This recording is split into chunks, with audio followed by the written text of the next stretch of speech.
दोस्तों, मेरा नाम राशिद ज़हीर है और आप देख रहे हैं ऑनलाइन न्यूज़ इंडिया। आपको मालूम है कि भारत के अंदर खास करके उत्तर प्रदेश में चुनाव चल रहे हैं और 5 जगह और यानी कि टोटल 5 जगह चुनाव हैं।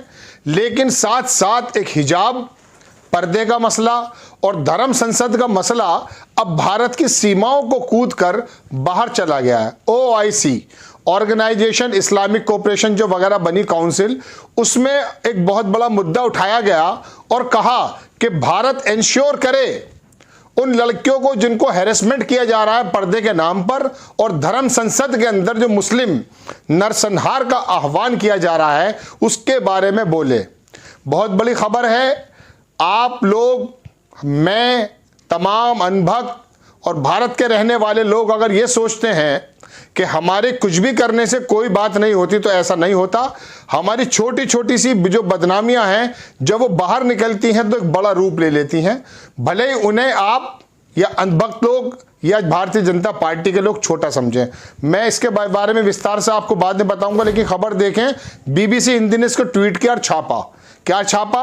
OIC ने हरिद्वार, धर्म संसद और हिजाब पर जताई गहरी चिंता। OIC लगभग 57-56 देशों का, मुस्लिम देशों का एक जो है संगठन बना हुआ है और भारत के बारे में एक अच्छी राय रखता है। लेकिन उसके बाद ये जब हरकतें आती हैं सामने तो ये चीज़ें निकल कर आती हैं। मैं आपको उसको ट्वीट भी दिखाऊंगा, लेकिन पहले BBC ने उसको क्या छापा वो देखें। हरिद्वार संसद, धर्म संसद और हिजाब मामले में चिंतित OIC ने कहा कि भारत सुनिश्चित करे मुसलमानों की सुरक्षा। इस्लामिक सहयोग संगठन OIC ने हरिद्वार में हुई धर्म संसद में मुस्लिम के खिलाफ हिंसा के लिए उकसावे वाले बयान, सोशल मीडिया पर मुस्लिम महिलाओं के कथित उत्पीड़न और कर्नाटक के हिजाब विवाद पर चिंता जताई है। संगठन ने इन 3 मामलों को लेकर अंतर्राष्ट्रीय समुदाय, संयुक्त राष्ट्र मानवाधिकार परिषद से आवश्यक कदम उठाने की अपील की है। OIC ने किससे शिकायत की है, कहाँ कहा के अपील की है? OIC ने की है UN में। अंतर्राष्ट्रीय समुदाय, संयुक्त राष्ट्र मानवाधिकार परिषद से आवश्यक कदम उठाने की अपील की है। OIC ने ऑफिशियल अकाउंट से एक के बाद एक किए गए ट्वीट में लिखा कि इस्लामिक सहयोग संगठन उत्तराखंड के हरिद्वार में हिंदुत्व समर्थकों की ओर से मुसलमानों के नरसंहार के आह्वान, सोशल मीडिया पर मुस्लिम महिलाओं के उत्पीड़न और कर्नाटक में मुस्लिम छात्राओं के हिजाब पहनने पर प्रतिबंध को लेकर गहरी चिंता व्यक्त करता है। OIC का जो ट्वीट है वो भी मैं आपको पढ़कर सुनाऊंगा, लेकिन दर्शकों इस बात का अंदाजा आप करें कि ये चंद हुडलम्स, मैं इनको बदमाश के अलावा, गली के गुंडों के अलावा कोई संज्ञा नहीं दूंगा। चूंकि यति नरसिंहानंद मेरठ से ताल्लुक रखता है, गुंडा किस्म का व्यक्ति है। आप ये देखिए कि चंद गुंडे जब इकट्ठे होते हैं और वो इस तरह का काम करते हैं कि धर्म संसद जैसा मामला बना देते हैं और उसकी बदनामी इन चंद गुंडों की वजह से, मैं गुंडे का शब्द बार बार इस्तेमाल इसलिए कर रहा हूं कि जहां पर हमारे महात्मा गांधी को 5 गोली मारने का आह्वान किया गया हो कि मैं 6 गोली मार देता, तो मुझे बताइए मैं उनको कातिल ना कहूं, गुंडा ना कहूं?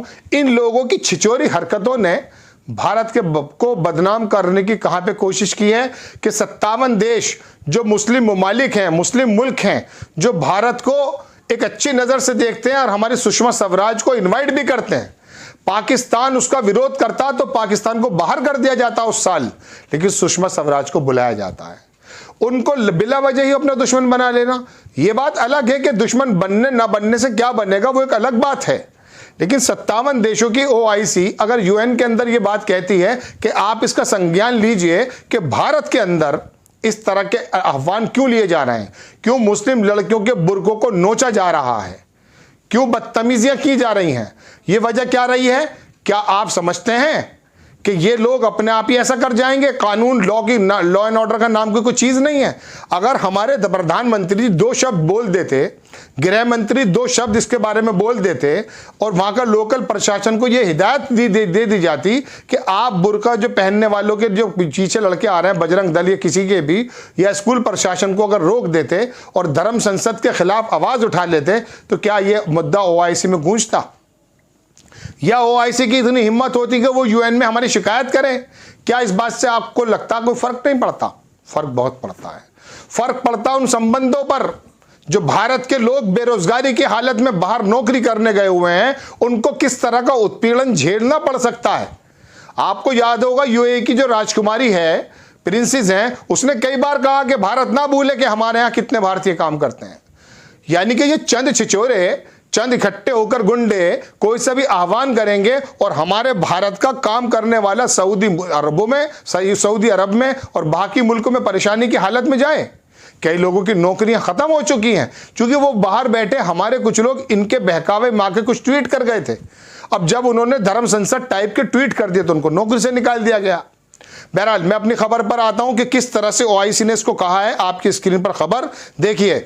ओआईसी ने लिखा कि जज general secretariat of the organisation of Islamic cooperation expresses deep concern over recent public calls for genocide Muslim by the Hindutva proponents in Haridwar in the state of the Uttarakhand.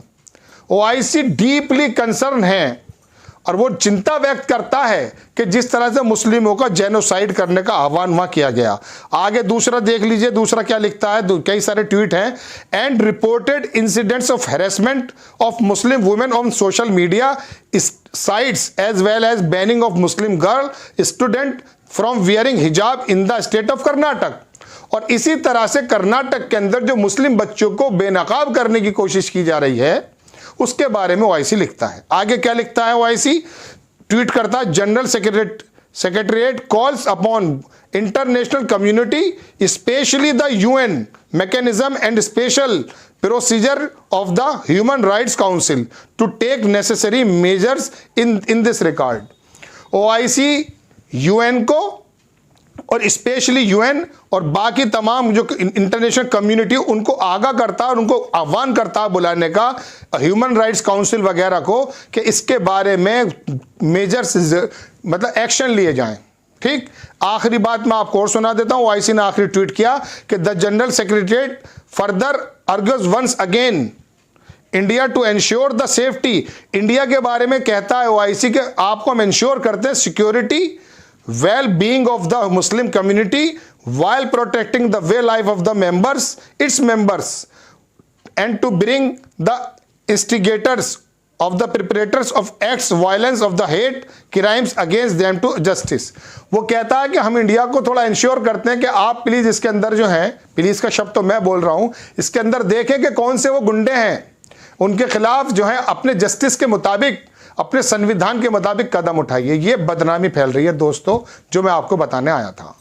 और मैं फिर बताना चाहता हूं, ये बहुत छोटे इंसिडेंट्स हैं 140 करोड़ के लोगों में, लेकिन ये निकले हुए शब्द हैं, ये इतने बड़े हैं कि एक तो तरफ तो भारत के दूसरे नंबर की आबादी को डराने के लिए काफ़ी हैं और दूसरी बात उन लोगों को लिए भी खतरे के लिए काफ़ी हैं जो बाहर भारत के काम करते हैं, और तीसरी बात भारत में आने वाला इन्वेस्टमेंट इन जानवरों की वजह से रुकने के भी चांसेस बन जाते हैं। और अब ओआईसी ने कहा ह्यूमन राइट से और यूएनओ से कि आप इसके अंदर संज्ञान लें और इसमें कार्रवाई करें, और भारत को भी इंश्योर किया कि आप भी इसके अंदर देखें। लेकिन हमारे प्रधानमंत्री जी ने धर्म संसद पे एक शब्द नहीं बोला है। कर्नाटक का शिक्षा मंत्री कहता है कि बिना बुर्के के लड़कियां आएंगी, जबकि पहले से जाती थी। खैर, इसे इशू ना बनाया जाए, इसके अंदर सरकारों को एक्शन लिया जाए, वरना इस तरह की बदनामी सीमा कूद करके जब बाहर जाती है तो उसमें तुम्हारा और मेरा भारत बदनाम होता है। आपको खबर कैसी लगी अपनी राय कमेंट्स बॉक्स में जरूर दीजिएगा। चैनल को सब्सक्राइब कीजिए, शेयर कीजिए। नेक्स्ट टाइम मैं किसी खबर के साथ आता हूं। जय हिंद। इस खबर को अभी लाइक करें, शेयर करें, अभी चैनल को सब्सक्राइब करें और घंटी जरूर